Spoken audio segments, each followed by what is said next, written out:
Gracias, muy agradecido, de verdad. Este, ok, vamos a empezar con una, pues, presentación. Digo, yo sé que a lo mejor usted no requiere como tal una presentación, pero igual, ¿no? Para aquellos que no lo conozcan, lo presento al público del canal.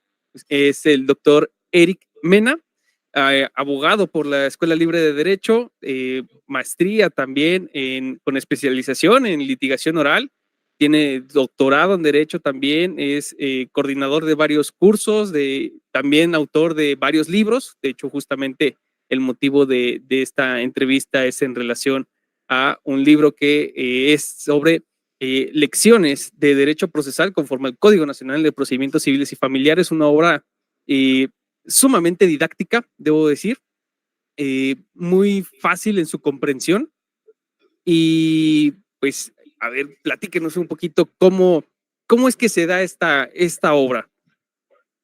Primero que nada, querido Carlos, agradecerte por la oportunidad de platicar para Jurídicamente y para tu audiencia. La verdad es que ustedes, muchos, hay extraordinarios creadores de contenido legal y yo siempre estoy reconociendo la labor y alentándolas porque precisamente coincido en esa visión.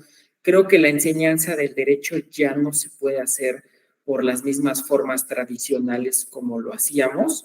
La realidad, todos los avances tecnológicos y la nueva forma en cómo todos vemos el conocimiento implica que nos adaptemos.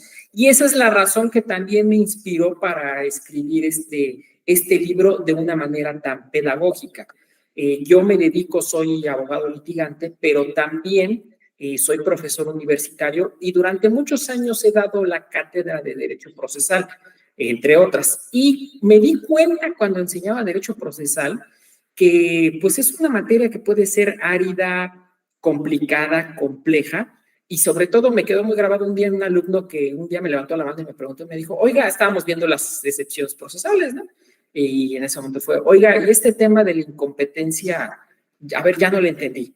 ¿Sí lo resuelve el juez? ¿No lo resuelve el juez? ¿Ya se contestó la demanda, pero todavía no estamos en pruebas o sí estamos en pruebas? Entonces me di cuenta que entender mentalmente la estructura del proceso pues es complicado, ¿no? Dije, yo estoy muy habituado, yo voy al tribunal, yo lo planteo en la contestación y yo sé que lo va a resolver la alzada, yo entiendo cómo sacan las copias, arman el testimonio, lo remiten, el tiempo que se puede tardar, pero me quedó claro que para un alumno que en ese momento era la primera vez que estaba oyendo esta excepción procesal y el trámite de la incompetencia, pues fue en qué momento va, ¿no? Entonces empecé a hacer esa dinámica de utilizar estos diagramas o estos esquemas para poder ejemplificar las etapas del proceso. Dos, identifiqué que algo con lo que se perdían los estudiantes era el término la cuestión de los términos, ¿no? Es decir, uno lo aprende, se habitúa y uno sabe cuál es el plazo para contestar la demanda, para la reconvención, para ofrecer pruebas quizás, pero para un estudiante era un montonal de términos y al momento de un examen se confundía, no los decía. Entonces empecé a identificarles en esas etapas también los términos puntuales de cada una de las etapas procesales y esto permitió hacer esos esquemas con los que empecé a trabajar y que es la manera didáctica o pedagógica que sigo en la enseñanza del derecho. Y ahora cuando salió el Código Nacional, la verdad es que yo estuve involucrado también, el tema del código no me es ajeno. En 2008, cuando se dio la reforma, fui invitado en varias ocasiones por el Senado de la República a los conversatorios que se organizaron. Al final todos lo sabemos, el tema del código entró en una latencia, no se expidió, hasta que al final, después de tantas reformas que este país ya le dieron tiempo para dar cabida a la estructura del tema del código, pues salió el código y a partir de esa experiencia pedagógica, pero también de esa experiencia que tengo como litigante, empecé a redactar esta obra, porque además el código es una obra muy extensa, es un cuerpo normativo muy largo y muy complejo, y tiene una lógica, tiene una razón de ser, porque he oído también muchas críticas al código por muchos abogados por ese punto. Dicen, es que en mi código procesal, en mi entidad, el código procesal tiene 250 artículos. Pues sí, pero ahora estamos haciendo tratamos de estandarizar los juicios en todo el país y tratar de poner las características de Baja California y de Yucatán, de Chiapas o de Veracruz, los extremos, en una norma, implicó que el código fuera tan extenso y tan complejo. Entonces, este libro va también de tratar de identificar, simplificar el conocimiento del código. Si yo abro alguno del código y trato de introducirme en alguno de los juicios del código, puede que no le entienda porque no tiene una coherencia y no tiene por qué tenerla. Es una ley, otra vez. Pero yo en la obra traté de darle estructura al proceso, a cada uno de los procesos más importantes. Es imposible que yo pudiera mapear todos los juicios del código, mapeé los más importantes y a partir de ello te los explico en un lenguaje claro, sencillo, concreto y con una hilación y una dinámica muy, muy pedagógica, como tú lo dices. Claro, de hecho, realmente para mí una de las joyas en el libro son estos mapas que crea, ¿no? Estas hojas de ruta, llamémoslas, ¿no? De cómo es el proceso. Ahora que comento un poquito de homogeneizar, por así decirlo, ¿no? El derecho procesal, creo que México está caminando mucho hacia un derecho procesal un poquito similar, porque pues bueno, ya tenemos oralidad en materia penal, en materia laboral, en materia mercantil, y pareciera que se está pues haciendo un poquito lo mismo en cada una de las materias, porque casi en todas o en muchos procesos estamos partiendo de una audiencia preliminar y una audiencia de juicio. Obvio, hay sus diferencias. No es lo mismo una audiencia preliminar en materia mercantil o en materia laboral que lo que plantea este nuevo código. Y creo que es importante la adquisición de la obra para notar estas pequeñas diferencias, porque obvio, ya en la práctica, y como hemos visto, por ejemplo, cuando se empezó a dar el tema de la oralidad penal, estos videos donde regañan a los abogados por no conocer las etapas procesales dentro de las mismas etapas del proceso, por así decirlo, ¿no? Porque una audiencia preliminar pues está dividida en varias subetapas. Entonces, esta situación de introducir cuestiones de debate donde ya no deben introducirse cuestiones al debate, va a requerir que el gremio pues se actualice y se ponga a la altura, ¿no? Realmente de esta nueva oralidad. ¿Qué opinión tiene usted al respecto de esta, llamémosla a lo mejor una simplificación de procesos en general? Me parece que al final del camino retrataste perfectamente las aristas principales de esta transformación, ¿no? Es una transformación que es producto de una transición a la oralidad en todas las materias, es una transición que es producto de haber acordado pues, con los consensos nacionales el que haya esta legislación única. Todavía he oído por ahí algunos juristas que todavía siguen debatiendo de si esto no rompió el federalismo. Pues creo que ya es un tema un poco estéril, ya tenemos años que sucedió eso. Yo también me parece que sí advierto el otro fenómeno. Yo por ejemplo, yo sí no soy partidario de la idea de que ahora también pase en lo sustantivo. Me parece que no es ni el momento ni la situación del país, ni tendría que ser. También desdibujaríamos situaciones. Pero me parece que se tomó una fórmula procesal que ha funcionado. Es decir, al final del camino se tomó como gran referencia el juicio oral mercantil, que es el juicio que se conoce ya en todo el país para ubicarlo en la canasta del derecho privado y no caer en la canasta del derecho penal, ¿no? Porque sí es completamente diferente la estructura de ese proceso, ¿no? Entonces, el juicio oral mercantil es el que más símil y el que más bondades podría brindar a este proceso, ¿no? Además, insisto, se aplica en todo el país, no se aplica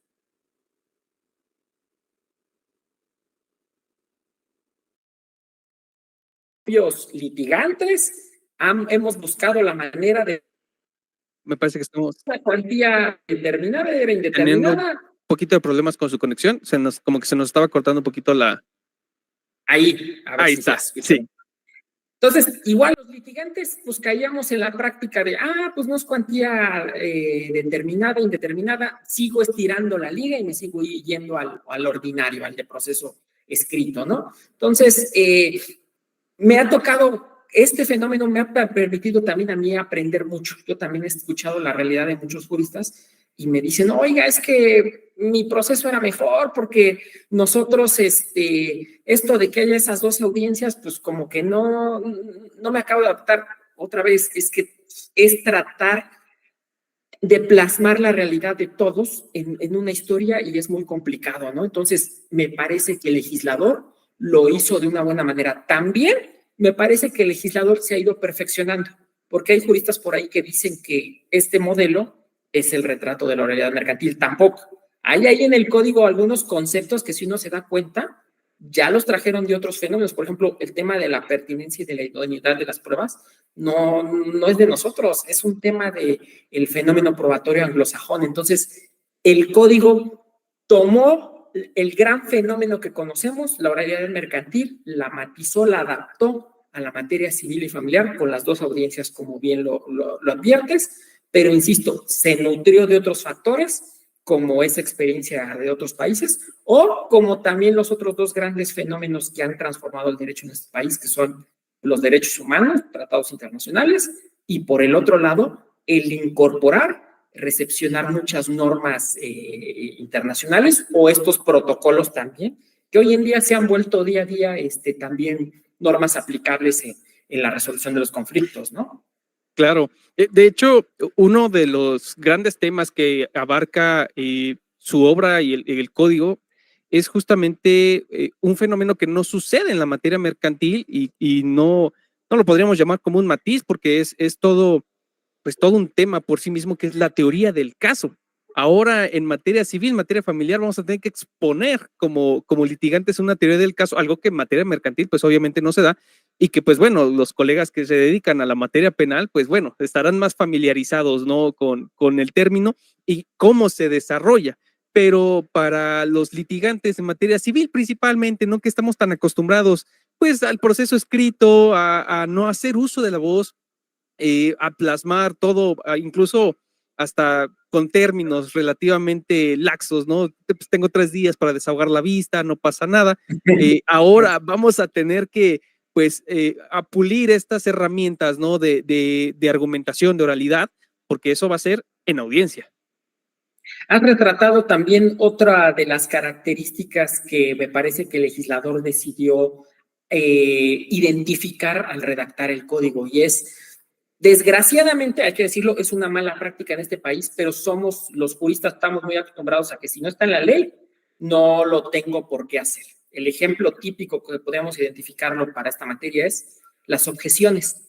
En materia mercantil, en la regulación del juicio oral mercantil no hay fundamento para las objeciones y sin embargo es una práctica reiterada que se utilizan y se hacen valer porque los juristas cuando transitamos ese fenómeno se capacitaron los dos, el operador jurídico y el litigante, el operario, y a la capacitación nos explicaron y nos enseñaron, dijeron, a ver, es parte de la esencia de la litigación oral el que puedas contradecir, objetar, aunque en tu norma no esté, lo tienes que hacer porque tienes que evidenciar si la pregunta es válida, no es válida, está permitida, no está permitida, si va a la litis o no. Entonces, el legislador ahora en el código lo puso expresamente para que no haya dudas y me parece que sucedió lo mismo con la teoría del caso.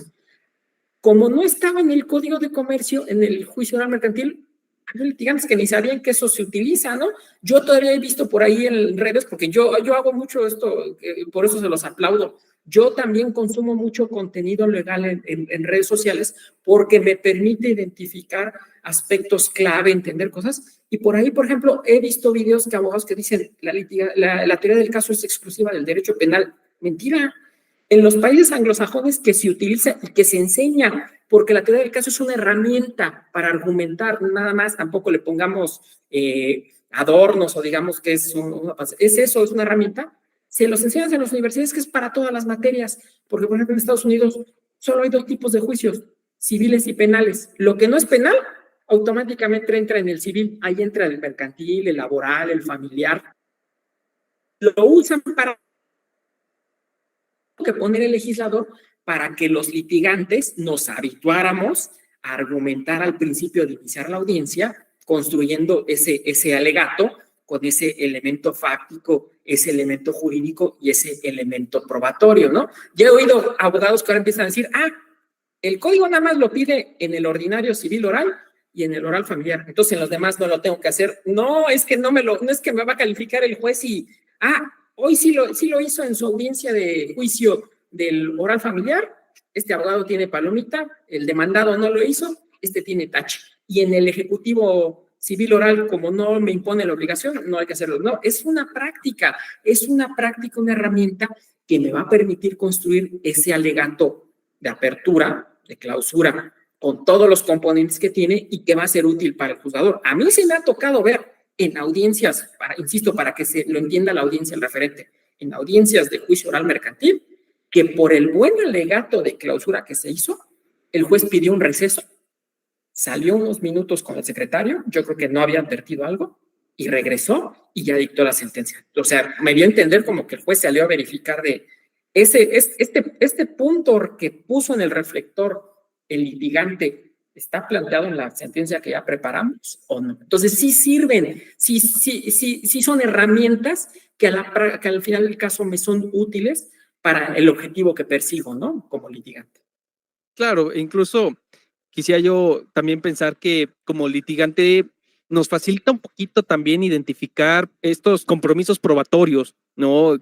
Identificar, vaya, o sea, de repente, pues ya abogados a lo mejor con más experticia, pues dicen, pues, ¿cómo no voy a identificar una litis, no? Pero de repente, y sobre todo en materia como la familiar, ¿no? Que de repente nos desviamos a temas de que si ya se vieron feo, que si, y está muy acostumbrado el litigio familiar a desviar el foco de atención de la litis principal por cuestiones incidentales, ¿no? Y vaya, yo creo que con este nuevo código se va a tratar de orientar un poquito más hacia la resolución del conflicto propiamente y no agrandarlo a como actualmente tenemos esta práctica.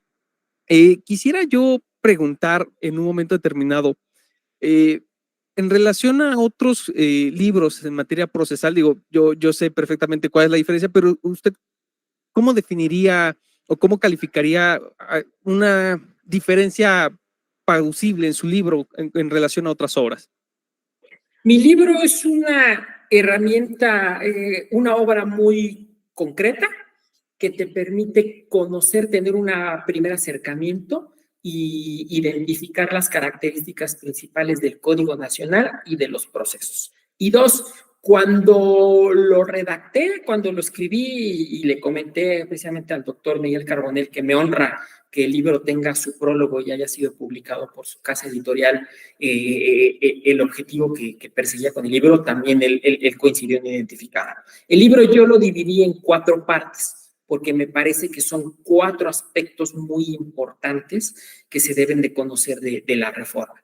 El primero, que identifico yo como justicia civil, que fue tratar de identificar los juicios más importantes en materia civil que incorpora el código.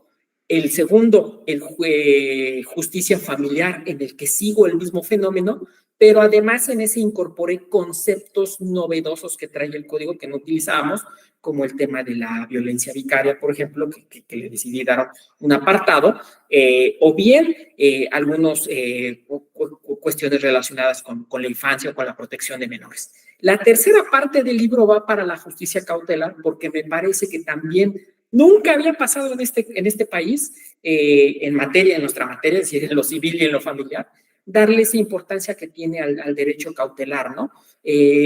Ha tenido mucha evolución el derecho cautelar en materia civil, en materia comercial, por así decirlo. Evidentemente sabemos que la justicia constitucional, el amparo, ha sido el que ha crecido, le ha dado la importancia que tiene, pero en el proceso mexicano normalmente la justicia cautelar pues no se identificaba, o lo que hacíamos todos era pues como un freno para el propio proceso, ¿no? Para frenar a la otra parte, ¿no? Y este código muy bien reconoció, identificó. Me parece que fue un acierto el tomar la estructura de decir 2 momentos, provisional y definitivo, con la experiencia que ya tenemos del amparo, ¿no? El que haya una audiencia interlocutoria en la que escucho a las partes, las pruebas, y ya con eso decido si mantengo o no mantengo la medida. Entonces, en el libro, en la tercera parte, le dediqué un punto importante a explicar todas las características de la justicia cautelar que incorpora el código en las 2 materias, en lo civil y en lo familiar, y la cuarta parte del libro está dedicada a los 20 artículos transitorios. porque también mi objetivo inicial, lo voy a confesar, era que sea de las primeras obras que haya sobre el código. Sorprendentemente fue el primer libro. Ya ahorita hay muchos, que bueno, necesitamos mucha bibliografía sobre el tema. De hecho, yo mismo ya terminé otra obra, ya está en imprenta. Esta tiene una dinámica diferente. Esta es una obra extensa en relación con todos esos aspectos que no me centré. Aquí me fui sobre todo a los juicios. En ese ya me voy a explicar los temas de competencias, incompetencias, los principios procesales, la ejecución de las sentencias, las técnicas también las abordo. Ya hay otros libros de muchos juristas que lo abordan. Entonces, cuando redacté el último capítulo también dije, yo quiero que sea, que permita al jurista identificar cosas tan básicas como ya entró en vigor, no entró en vigor, aplica o no aplica, y para eso me vi en la necesidad de explicar los 20 artículos transitorios. Y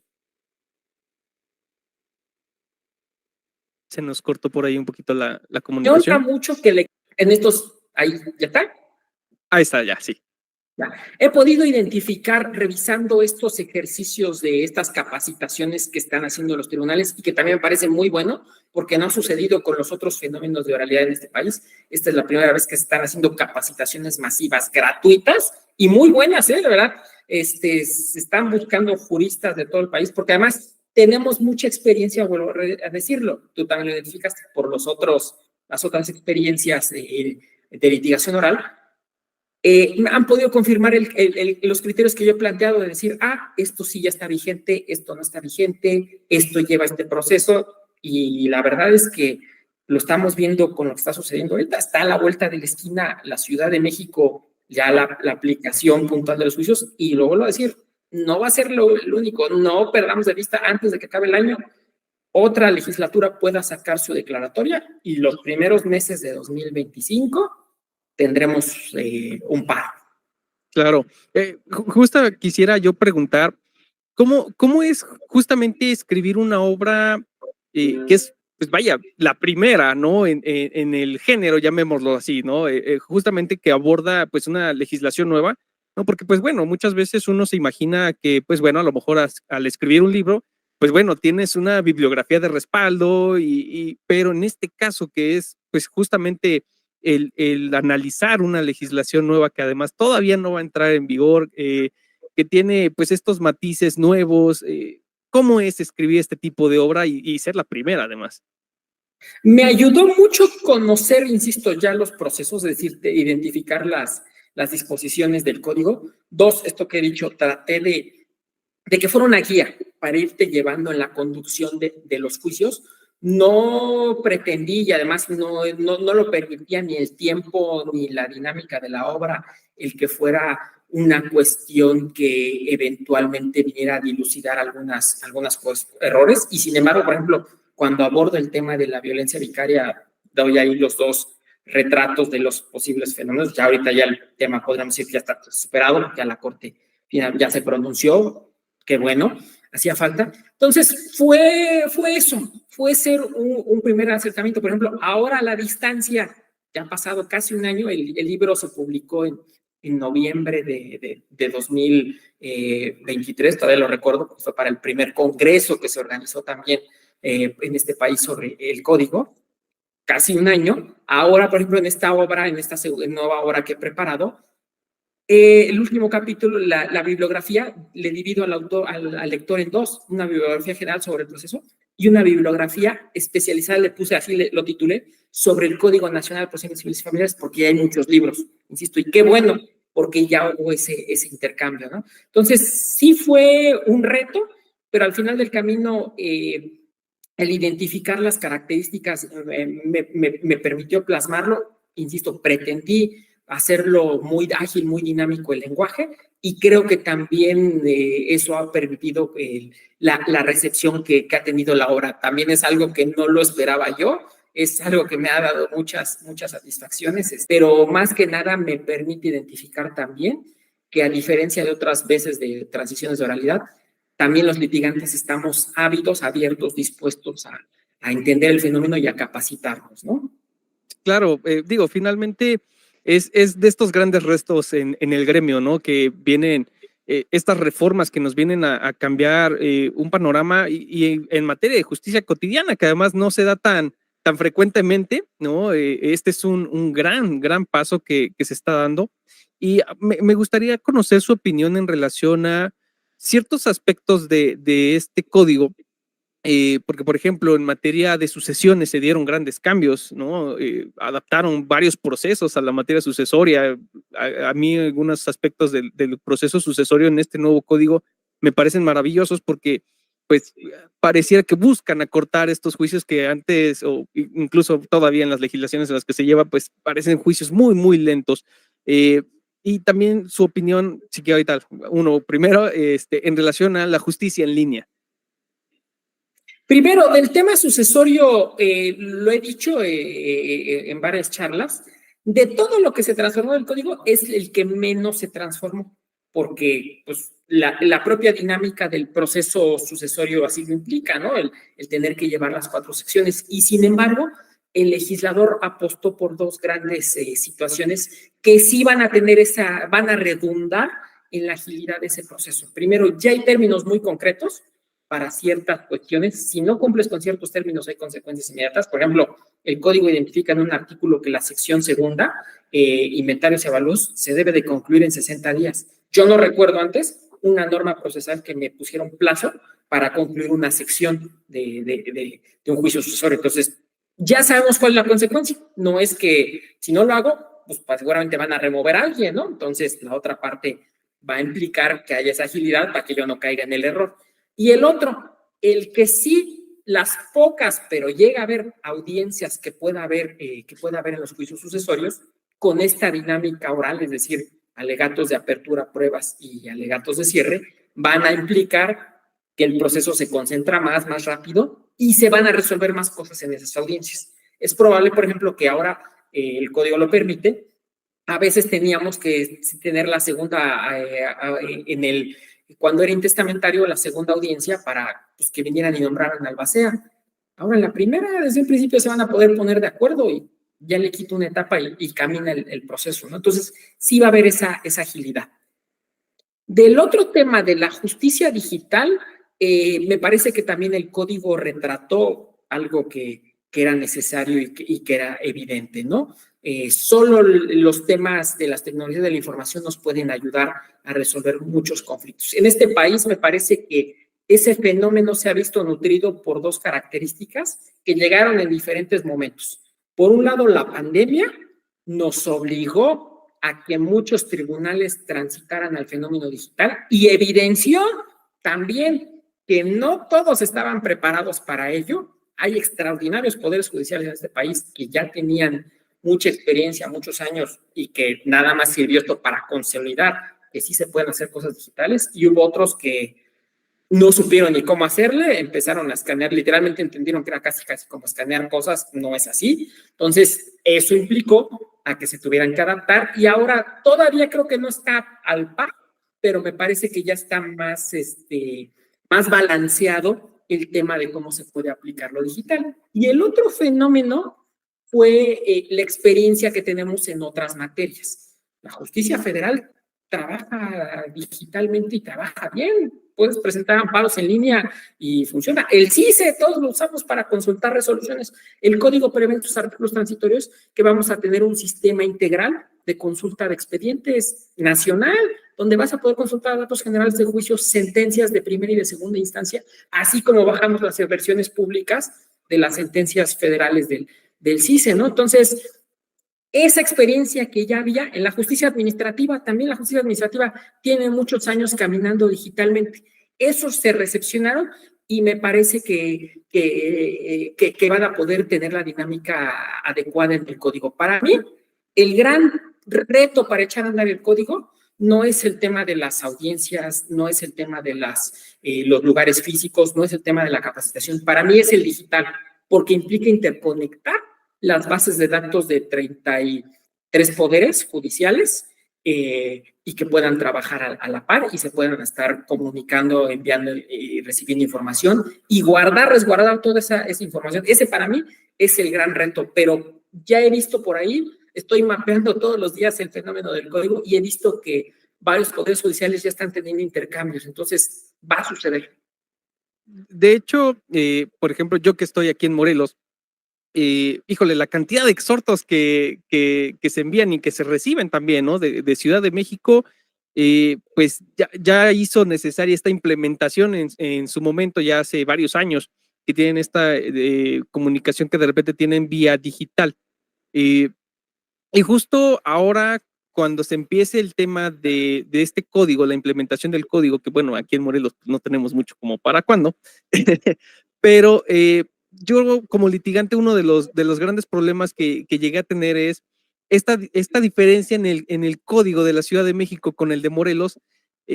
Un ejemplo puntual serían los emplazamientos, ¿no? Porque en el código de la Ciudad de México pues establece algunas reglas que para acá Morelos no es igual, no son reglas permisibles, ¿no? Como por ejemplo la adhesión, ¿no? Acá en el de Morelos no se permite, y que de repente esta falta de homogeneidad en el código procesal que justo ahora se trata de hacer, son pequeños tropiezos, ¿no? Que se pueden llegar a tener y que ahora este código pues nos va a evitar, ¿no? Estos dolores de cabeza como litigantes.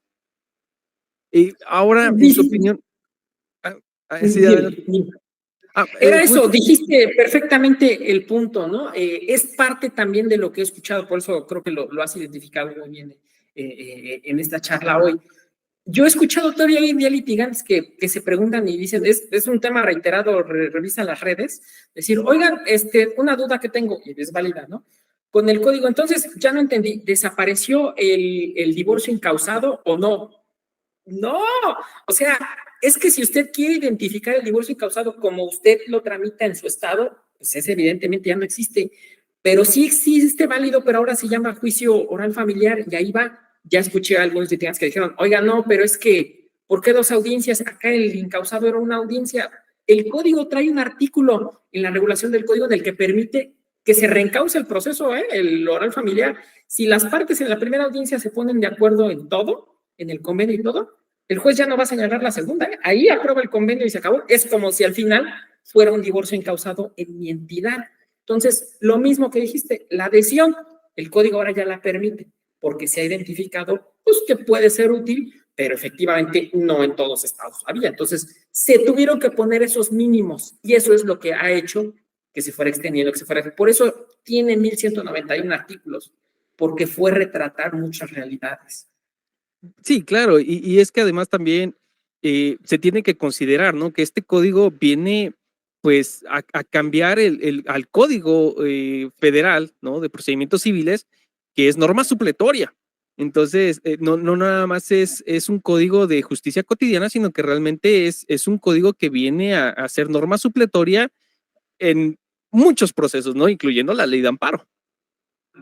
Es correcto. En el libro precisamente identifico cuando hago el análisis de los artículos transitorios, pongo la relación de la supletoriedad que tiene en leyes federales. Pero recordemos que en nuestras entidades también muchas veces el Código de Procedimientos Civiles es supletorio de leyes locales. Entonces, el código se vuelve supletorio de un montonal de leyes, ¿no? He oído el doctor Carbonell cuando hace sus conferencias en relación con el código, una de las características que identifica y siempre le dice a la audiencia es el impacto que tiene el código. El impacto es de millones de personas y tiene razón. Él, de hecho, dice, es una de las grandes transformaciones jurídicas de este país. Y así es. ¿Por qué? Por eso, porque impacta en millones de personas. La justicia cotidiana son millones de asuntos y las leyes procesales civiles, como bien identificaste, son supletorias para una cantidad importante de procesos de otras materias. Entonces, la importancia que tiene el Código Nacional es brutal en la manera en cómo se conduzcan muchas actuaciones y muchos procesos en este país, en lo civil, en lo familiar y en otras materias. Claro. Pues bueno, nos vamos acercando ya hacia la recta final de esta amena entrevista. Me gustaría que nos compartiera, digo, nos dio por aquí alguna luz, ¿no? De que tiene por ahí otros proyectos. Si nos pudiera compartir a lo mejor algún adelanto de qué es lo que está trabajando hoy el doctor Eric Mena.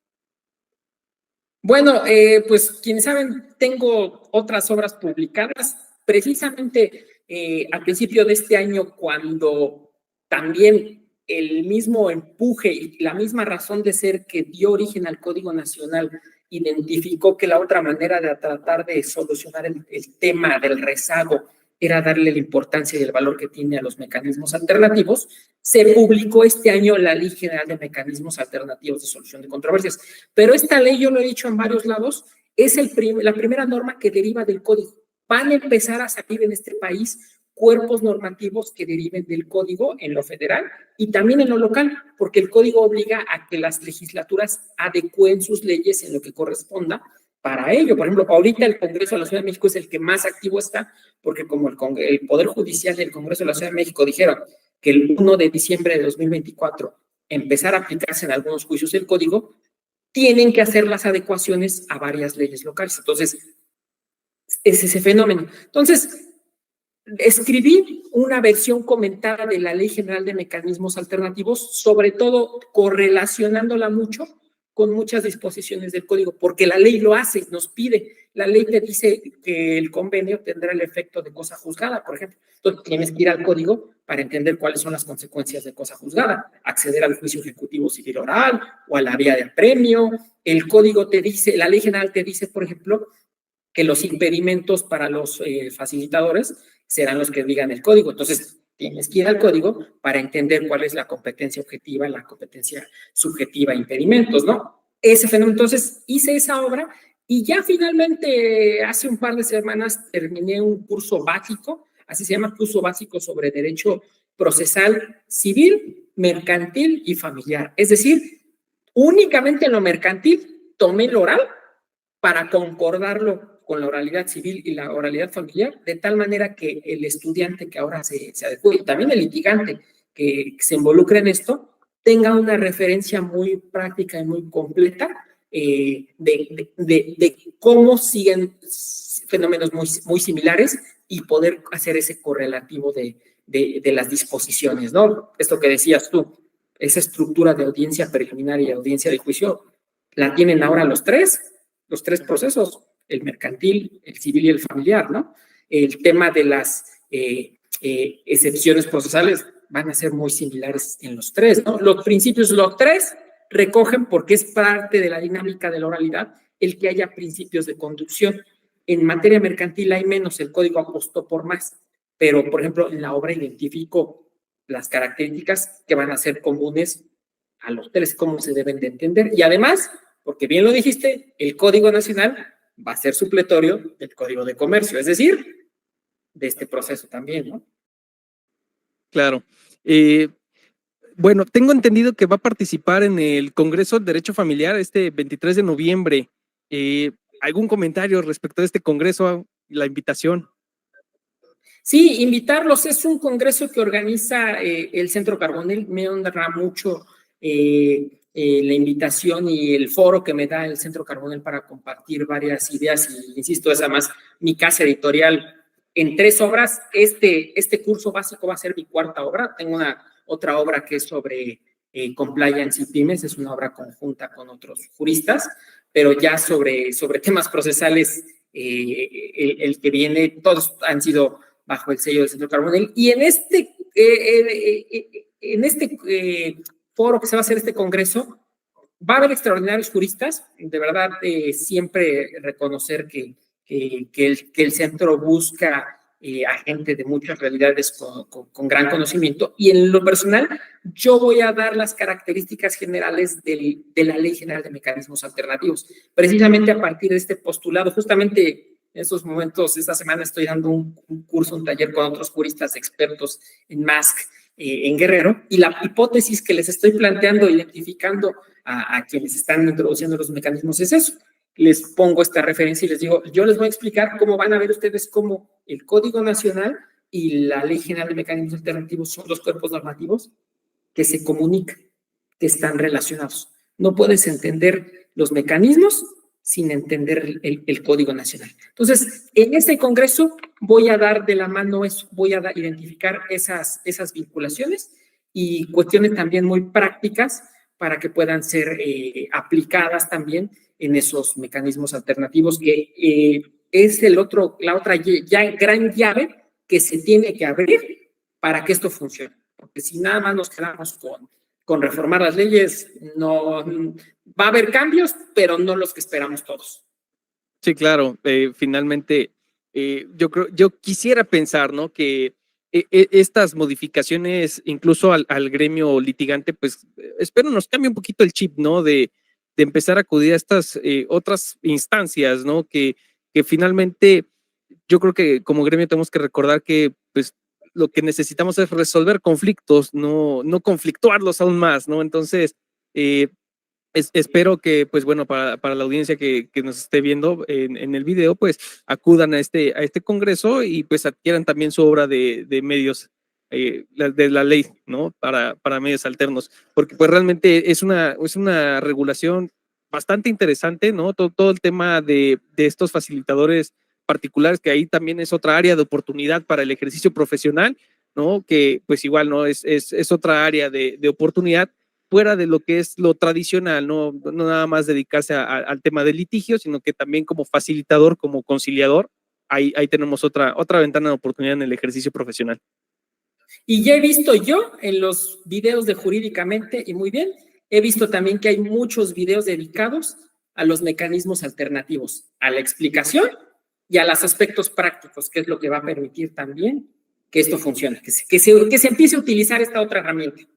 Así es. Muchísimas gracias, doctor. Pues bueno, para adquirir su obra, tengo entendido que se puede hacer a través del Centro Carbonell en su página, lo pueden hacer también a través de Mercado Libre y de Amazon, si no mal recuerdo. ¿Hay alguna librería en la que también lo pudieran adquirir? Es correcto, esas son las plataformas. Ya he visto que algunas librerías han empezado a adquirir.